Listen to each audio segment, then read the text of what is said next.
If you said that the Liberal Party of Canada was run by some of the dumbest people on the planet, that would be you being charitable.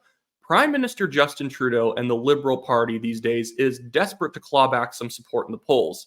The problem is they suck at communications. They've been stuck in such an elitist media bubble for so long that not only do they not know how to communicate with Canadians, they don't even know what Canadians want. And so all of their new communication strategies just looks like flailing around. They are throwing spaghetti at the wall and just trying to see if something sticks. They are just throwing haymakers at Pierre Poilievre and not even hitting him at all. They don't know what they're doing, and it's hilarious. Their latest strategy to try and undermine the support of the Conservatives and bring back some support towards the Liberals is declaring war on the concept of common sense. As you all know, if you follow the activities of federal Conservative Party leader Pierre Poilievre, he very much has made common sense the tagline of the CPC. It's very effective. Who couldn't agree with common sense? Well, apparently the Liberals don't agree with common sense. And why should you hate common sense? Well, because Donald Trump also believes in common sense. So I'm just showing this here so that you know that the Liberals did indeed post this to their own X account. And of course, they still have the Pride Progress coloring to the Liberal Party logo because they wouldn't be proper believers in Pride if they were to take down the Pride colors from their account right away. But this is an actual ad that they are running on X. Did you know that Pierre Poilievre and Donald Trump both support common sense? Don't you hate supporting common sense now?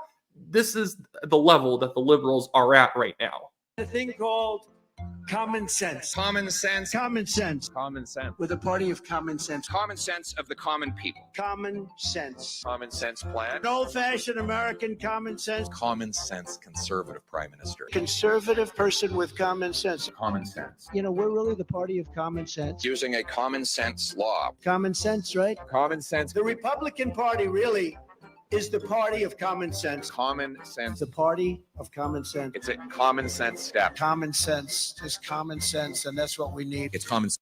So that's supposed to make you dislike Pierre Poilievre because Justin Trudeau is playing on the idea that most Canadians don't like Donald Trump.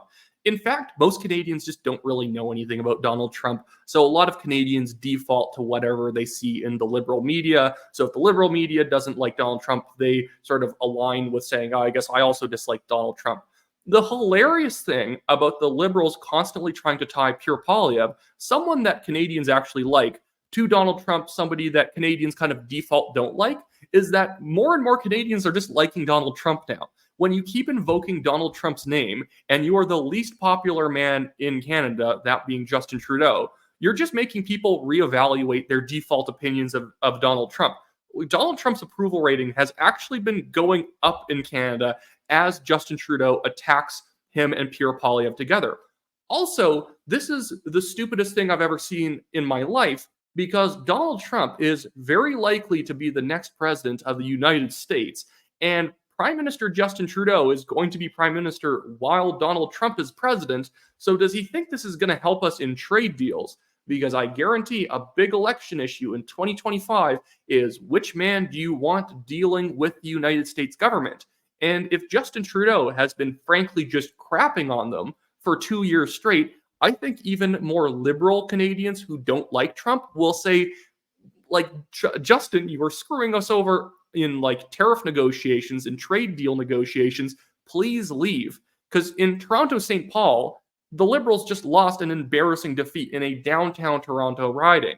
That is an easy win for the Liberals. They've held that riding since 1988, and they still somehow lost it.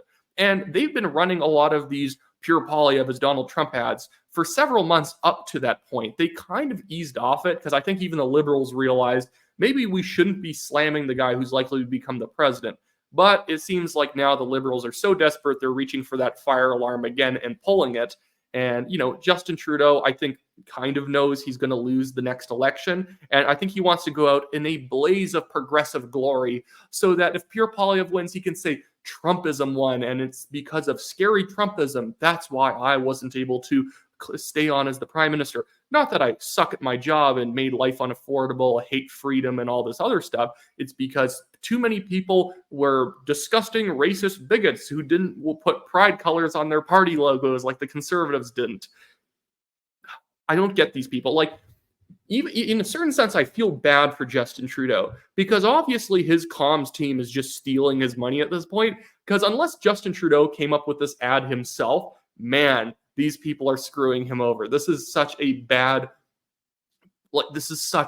communication strategy. Just again, the concept that you're going to attack Poilievre for saying common sense, for the word common sense. You're never going to be able to get people to hate common sense. Where are they going to attack Poilievre for using the term fun now, or happiness, or I don't know, like double bacon cheeseburger? You can't use terms that make people smile and then suddenly think that, but now that the man in the red hat said it, you also have to hate him. Also, people can see how bad of a president Joe Biden is in the US right now.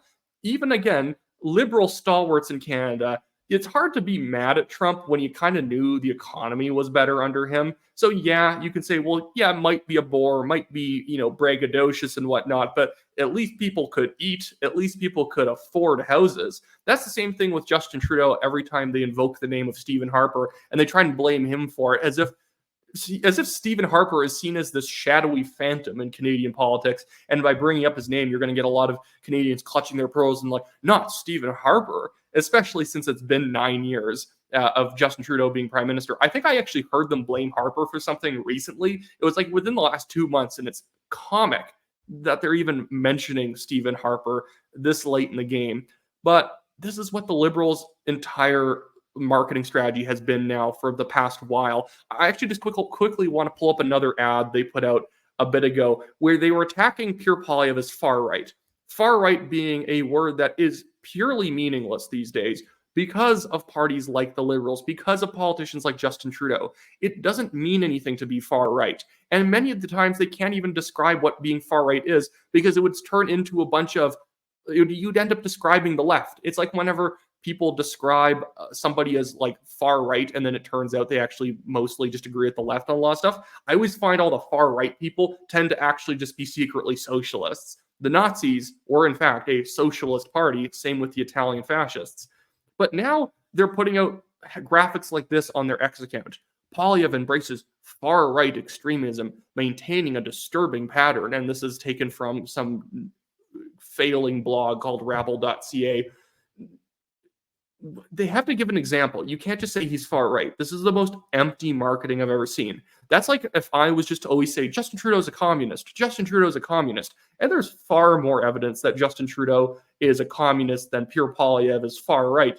But if I was just saying that and not giving you examples, you would say you're full of crap. And that would be full of crap. But the thing is, the Liberals are equally full of it here when they can't actually say, oh, Pierre Poilievre is far right, or he's embracing the far right with this, that, and the other thing. This is why that Apple video of Pierre Poilievre exists. This exists. On the topic, I mean, in terms of your sort of strategy currently, you're obviously taking the populist pathway. What does that mean? Well, appealing. I'm not going to play a lot of that, but you get that. Whenever somebody goes down this rabbit hole of saying Poilievre's playing to the populist right or the far right, or he's taking a page out of Donald Trump's playbook, they have nothing. If anything, they're setting up Pierre Poilievre for an amazing counterpunch if he ever sees Justin Trudeau on a debate stage. Hey, you've said I'm far right, Justin. Name anything I've done that you could describe as far right. Just please name something. He would destroy Justin Trudeau in an instant because Justin Trudeau doesn't know anything bad that Pierre Poilievre has done. He just has vague accusations because that's all Justin Trudeau is. He is purely a rhetoric-based politician, and he has no substance. Anyways, that should be it for me today, guys. If you want to sign up for my organizing list for local news on politics, no matter where you are in Canada, sign up at my website in the description below, wyattclaypool.com. If I know an interesting race in your area, I can send you specific emails about candidates for nominations, provincial elections, federal elections, municipal elections, all that stuff. Maybe I don't send you very many emails because you live up in Nunavut and I don't know many Nunavut politicians and whatnot. But that's something, if you want to get involved, sign up on that, and I can kind of push you to areas where you can be effective in your local community. And if you want to donate to my legal fund, that link is also in the description below. It's a Give, Send, Go link. We have this Chinese billionaire developer suing us for defamation. And in over 2.5 years of this case going on, he still hasn't even been able to bring out a shred of evidence that we defamed him. He is merely throwing paperwork at us because he sued me in Alberta, and Alberta does not have anti-slap legislation that would allow me to end the case early because it is demonstrably, I'm being all tongue-tied now. Demonstrably, yes, whatever. It's very frivolous. So it's super frivolous, but it's cost us around $30,000 now fighting. So if you guys can contribute anything to that, it really takes the burden of cost off us and allows us to reinvest more in the National Telegraph, grow our social media platforms, upgrade our software, upgrade our lighting, upgrade our camera. I'm literally just using a laptop camera now, and I have to have like near perfect lighting or the camera footage looks really, really fuzzy. But anyways, that's it for me today, guys. Have a good one.